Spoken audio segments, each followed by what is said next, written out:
Welcome to the Witch Wars podcast. I'm Krys Copeland, editor, co-author of Witch Wars Defense Manual Part 2, How to Win, and someone who believes silence protects abusers, not the community.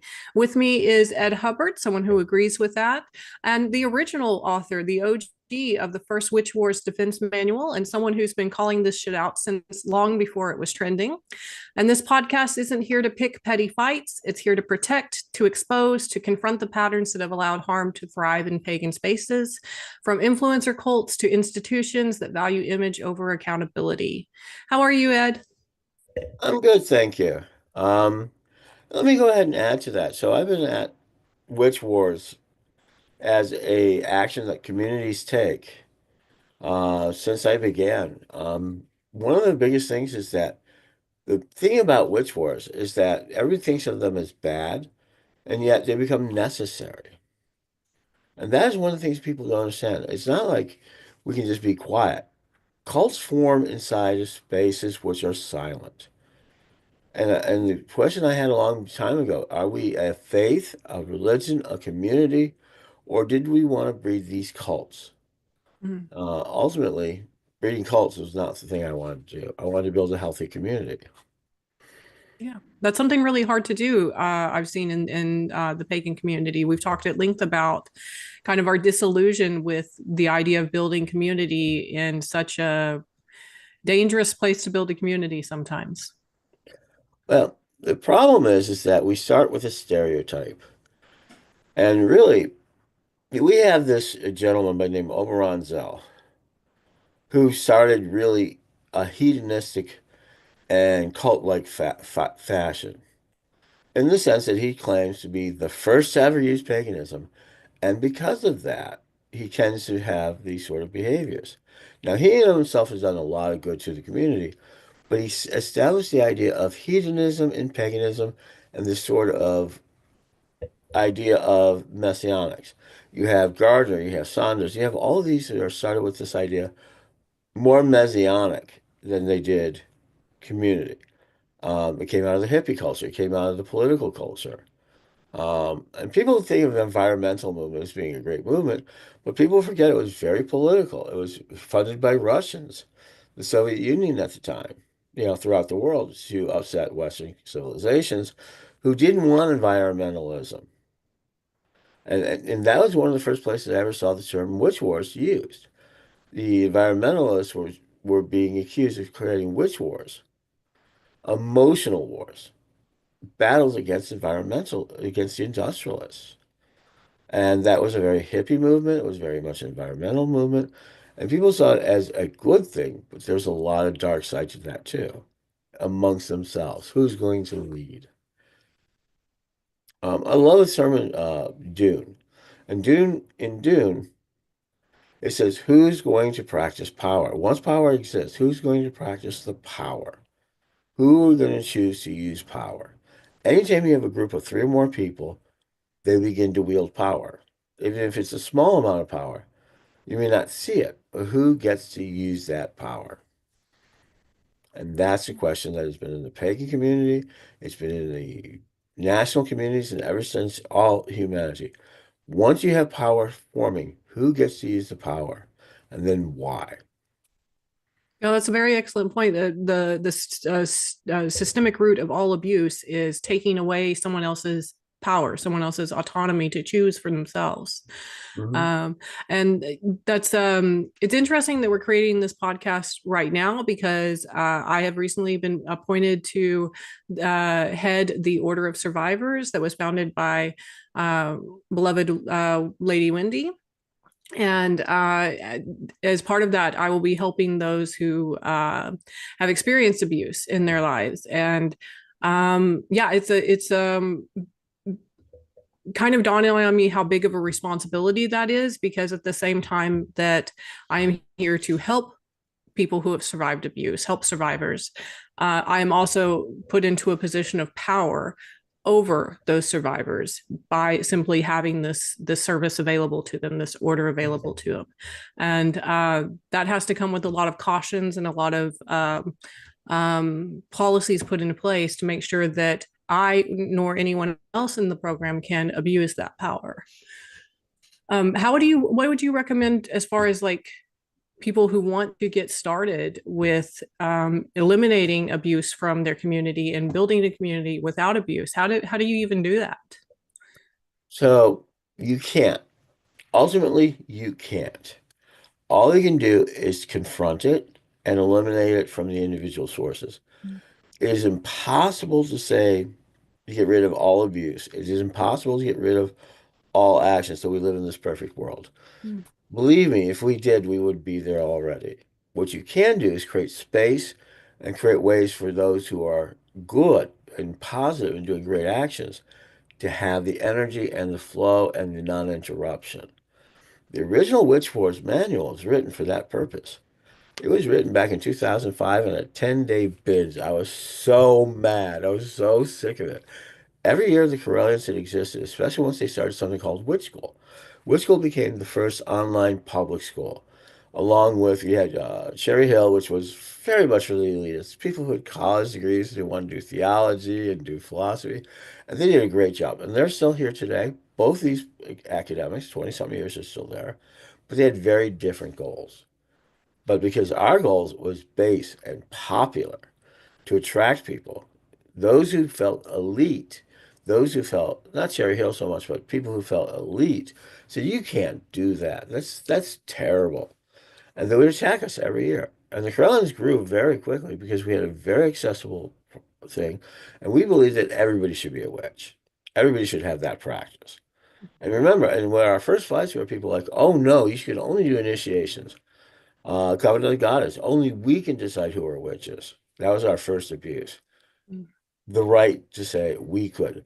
We had it with Krys with Circle Sanctuary. With their problems, we can't make people clergy unless they're highly trained. And I pointed out in the United States, you can be clergy if your church says you're clergy. mhm, We have a freedom of religion.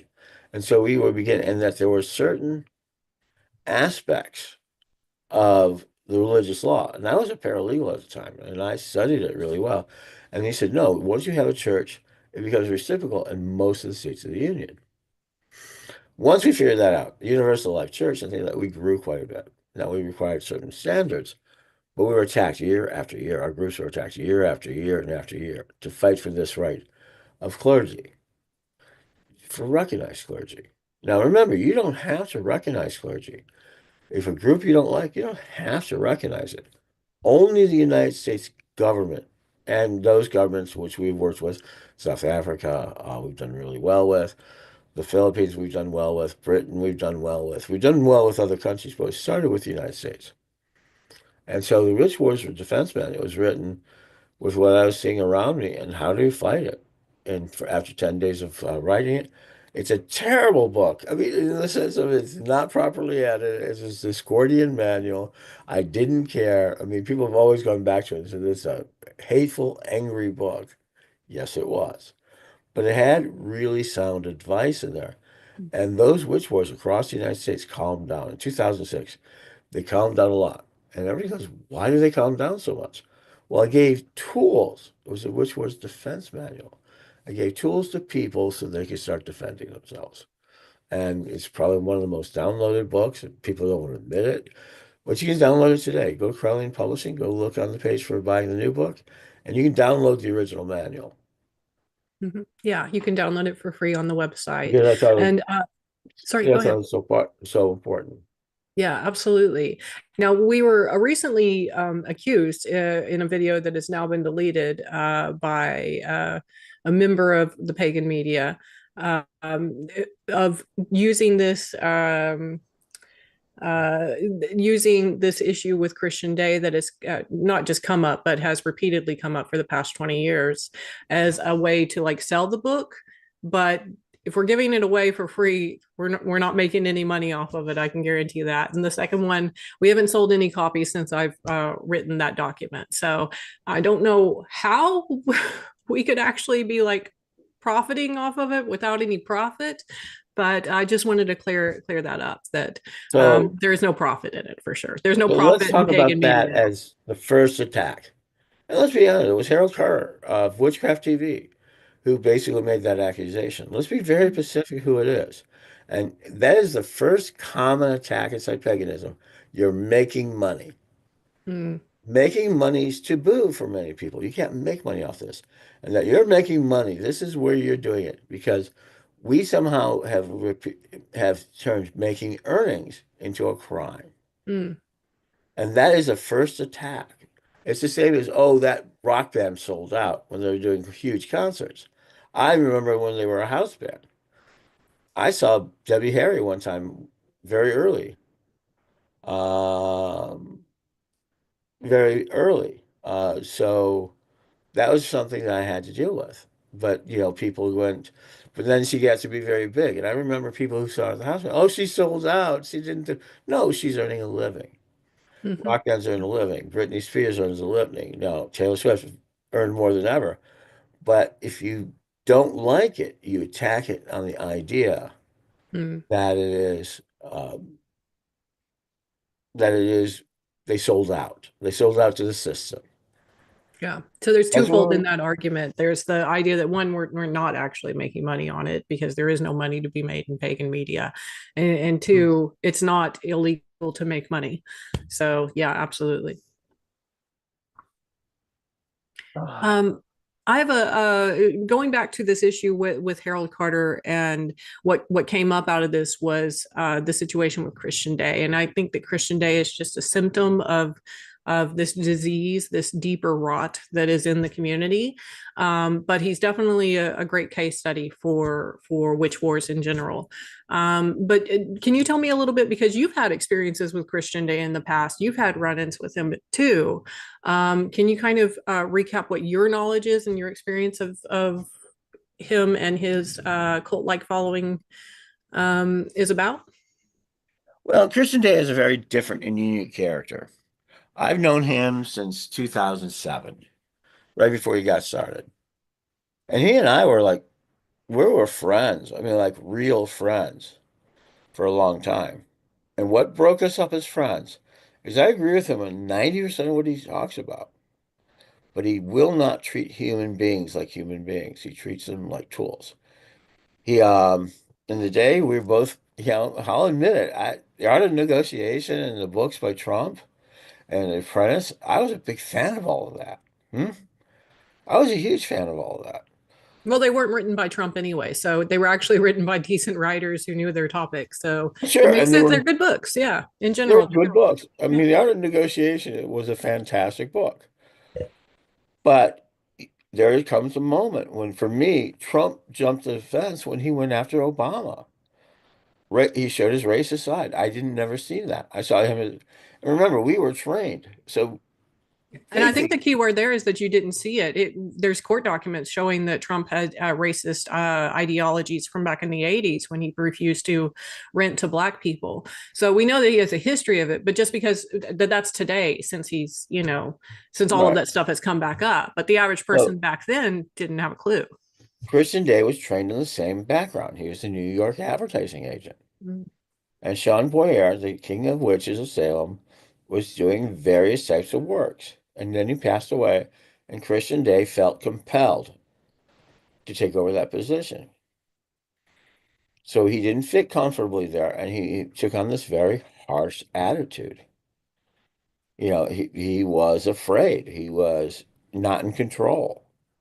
And so and most abusers do so because they're not feeling in control. And when they don't feel in Mhm. control, this is one of the most important things. When abusers don't feel in control, even if they didn't start out as abusers, they do things to want to take control. So him it was being the Kardashians. He saw the negative side of media. But his brilliance, let's give him his brilliance, is he saw that Salem, as a tourist center, wanted to deal with what we say is muggles or the ordinary folk. And all they ever wanted was a reading, a t-shirt, and a shot glass. And that's what his job was.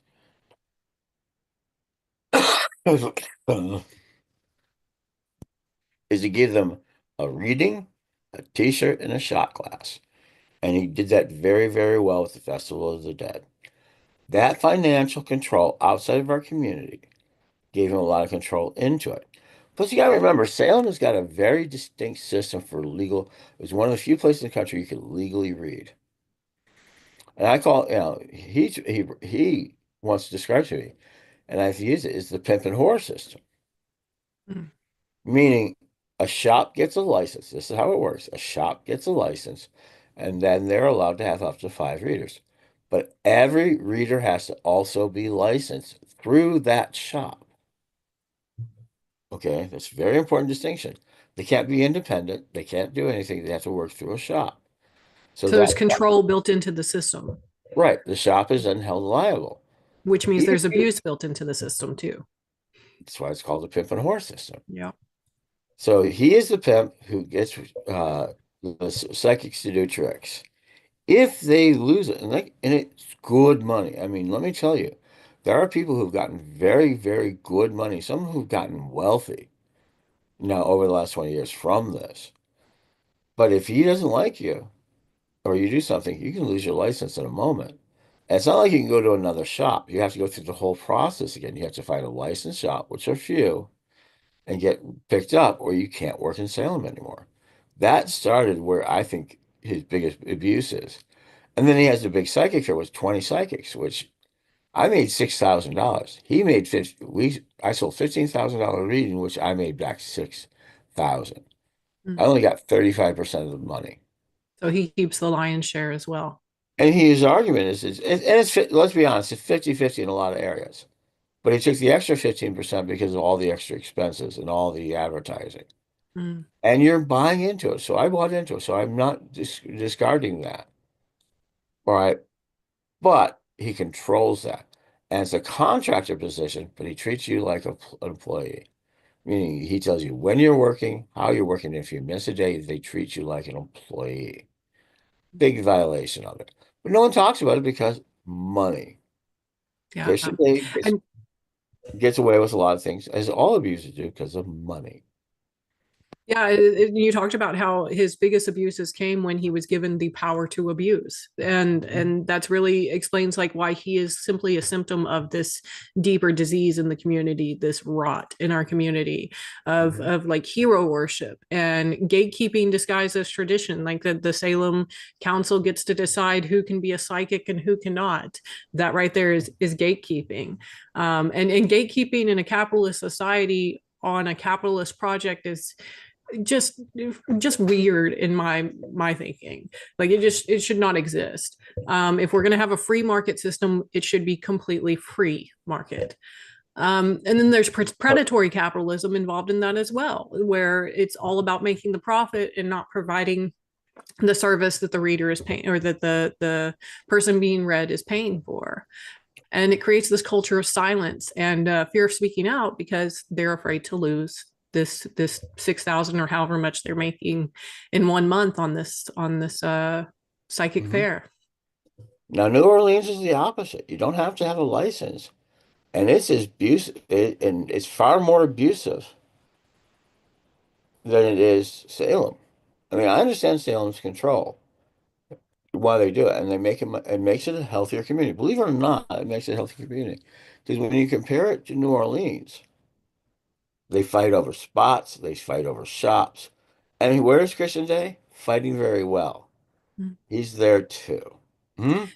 Yeah, he's there for now, but he's closing one of his stores there, and the other one looks like on the brink of disaster at this point. So I don't see. I think he's going to be So run out of New Orleans soon too, just like he was in Salem. let me tell you, that's reputational combat. That's a witch war. Yeah, and they're I mean, going people after him say hard. You don't fuck with voodoo priestesses. That's one thing you don't do is don't fuck with the voodoo Christian Day will be priestesses. there 10 years from now. I He I will don't think linger. so. I think he'll be gone I, in a year we'll see, from but now. I will tell you, I can see what he's doing. Like people are trying to say that he's going broke, Yeah. right? He's heading towards retirement, folks. He's 60 fucking almost 60 fucking years old.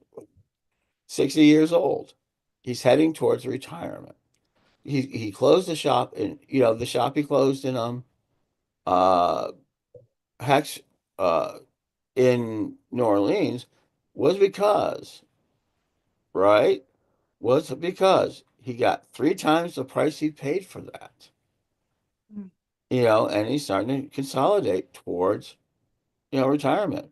So he's going to get away with it like a lot of them because Well, it's I've heard different, like right now there is $1 million lawsuit against him that's just started in the New Orleans system. and we're going to continue heading and hearing these things. Mhm. No lawsuits ever stuck because our system set. This is what a witch war is really like. We don't have the truth. Everybody's saying it, and everybody wants to believe it. Everybody has their own personal bias. What is witch wars at its core? It's a reputational conflict that eventually leads to people's destruction in some form or manner. What was it in Salem? None of those people were telling the truth, but everybody believed it, and then they killed people over it. What is witch wars but the reputational conflict that is necessary to destroy somebody, to eliminate them from your system? So everything that's surrounding Christian Day is essentially a witch war, right? Because no one's really making it true. We're not seeing we're not seeing pictures from the inside of a courtroom of him being charged.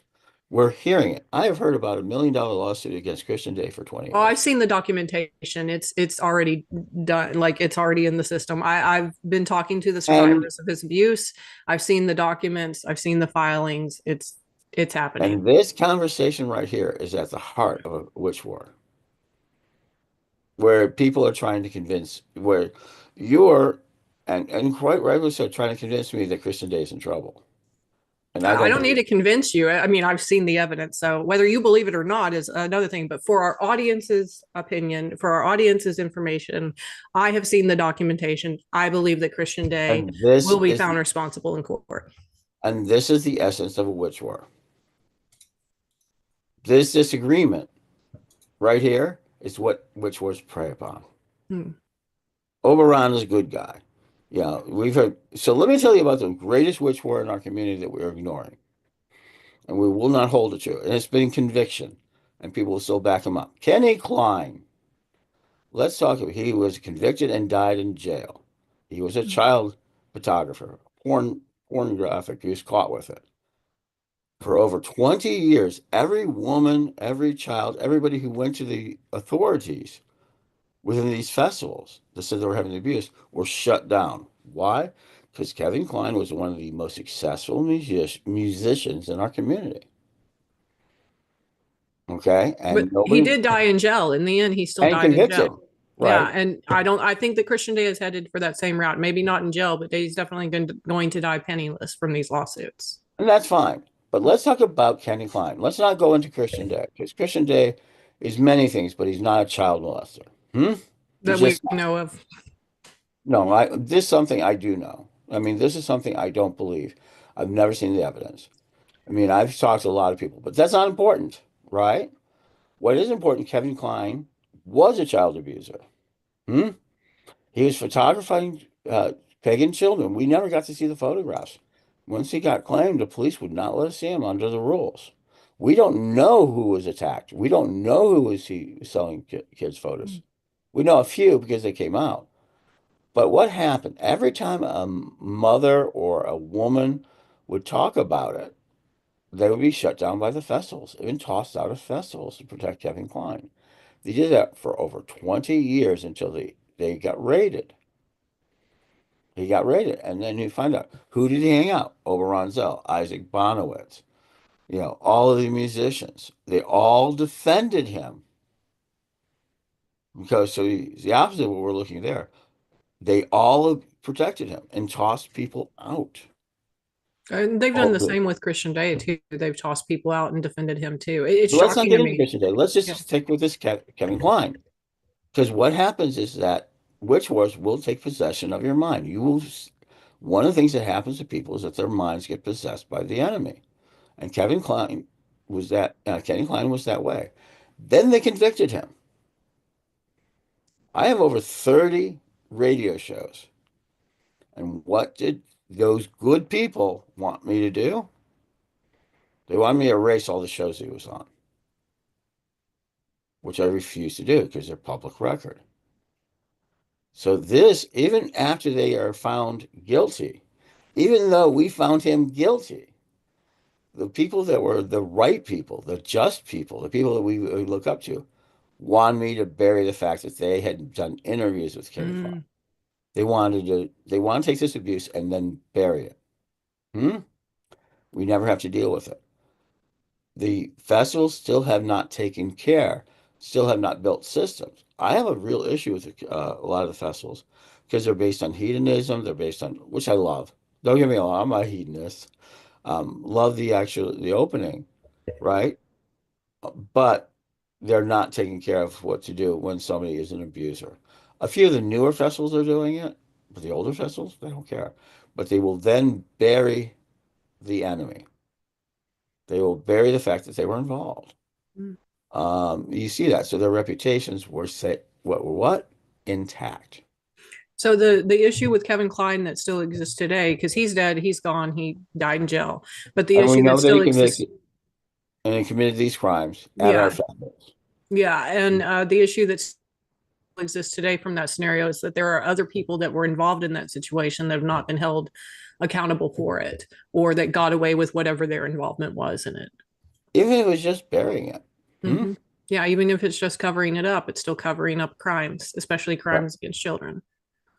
And no one talks about Kenny Klein. No one talks about what are we going to do to protect our children. So that was, in essence, a witch work against anyone who would accuse him. They would do anything to protect him. Why? Because he was a musician. He was accepted. He was a member of our community for a very long time. He was considered one of the elders. Mm-hmm. And so that reputational war continued for a long time to bury a crime. Which was reputational warfare. And anyone who accused him did so. You got the same thing happened to you. I mean, you were accusing one of the Krellian members, of our Krellian members, and you were not listened to, in fact, punished Mm-hmm. to bury Yeah. it. So it's happened to you. Yeah. And what was it? It was a reputational conflict. And people felt justified burying you. Yeah, You it were, took a year to reestablish that I was telling the truth. It took another priestess coming forward and saying that she had the same experience with this man before anybody listened. right. So that's the essence of a reputational conflict. There is, and which words breathes most? There was a man in Chicago who got away with abusing women and everything else until he died. He never was held accountable. And he would destroy me. Accused me of being a cocaine dealer, crack dealer, tried to push me out of the community when I was very young and working in it. I won't mention his name anymore because we buried his name, not his behaviors, but his name. And he died. His heart ripped apart. Hmm? I had the FBI. So bad was reputational conflict, which was I had FBI come down to me in when I was in Hudson, Illinois, and actually interview me. And the first, I said, well, Jack Armstrong's passed away, right? And they asked me, did you do it? I go, well, I would love to have been the person who did it, but I have no means of doing it. Yeah. And they left me alone. I mean, they took me off of it. Would I have wanted to do it? Sure. I mean, I would have admitted to it. I mean, don't get me wrong. I'm known. So my aspect of Witch Force is I'm known for advocating violence if necessary. Hmm? Yeah. And people consider that very abusive. And I will agree with you. It's an abusive statement. I shouldn't do that. I don't think it's abuse if you're defending yourself. Like Right. that's my self-defense is not abuse. It can be. Mine was on that edge, that sort of thing. But I'm not a, threefold pagan who says, oh, everything returns to you. I said, okay, I'll pay that price Yeah. uh, for that. So you get into a lot of things, but let's go ahead and finish this up with something fairly simple. How do you know you're in a witch war? One, you're being accused for things silently. It usually starts with a silent accusation. We call it gossip, but it's not gossip. Gossip is, oh, he's dating a guy. She's dating this person, right? Oh, she had this terrible moment. Gossip, while dangerous and terrible, right, is the breeding ground of accusations. Oh, he's a thief. I think he steals things. I think he's, doing wrong things. Not true. Oh, the office supplies are going down. Let's take your office. We're losing office supplies. Instead of looking at the cost, you go, oh, I think ABC, Joe, let's go just to name a random person, is stealing them. Mm. Why? Because he's not making enough money and he needs them for his school kids. An accusation? Not true. Combined with a reasonable reason why he would steal. Mm. Right? So Yeah, then, it oh yeah, doesn't even that have to makes be an accusation. It could be something like, "Oh, I saw Joe coming out of the supply closet with a bunch of stuff." Could it have been him? yeah, No. yeah, accusation. So they go out Hmm. there. Or usually the hardest worker gets accused of, oh, they didn't finish their work. They didn't do this. They didn't, they didn't meet the deadline. Instead of investigating why they didn't do the deadline, they want to put it all, it's called scapegoating. Yeah. You put it on the individual. And they keep it there on that individual. And then it grows and grows as more and more people don't want to answer the real question. Which wars begin where there's no real question? That's why I brought up Kevin Klein. He, their accusations were there, they were open, but nobody wanted to admit that it was. So eventually you get your scapegoat. Oh, the women who are accusing him is lying. This is the Mm. number one accusation against women. They're lying against powerful men. Lying in mass across different regions, across different times, just lying in mass. That's yeah, Right. They're all delusional. yeah, And if you can get the idea is I'm going to protect my reputation so that I continue to do the things that I want to. Only when those accusations get evidence do we pierce that veil.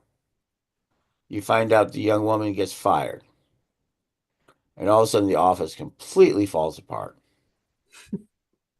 Well, why? Because that woman was doing the work. Oh, let's bring her back. And then she's gone. She's mm, gotten a better job. She's done this. Right? Or being abused, she said, oh, I'll come back and get some more abuse. mm, But what happens? That scapegoat is removed.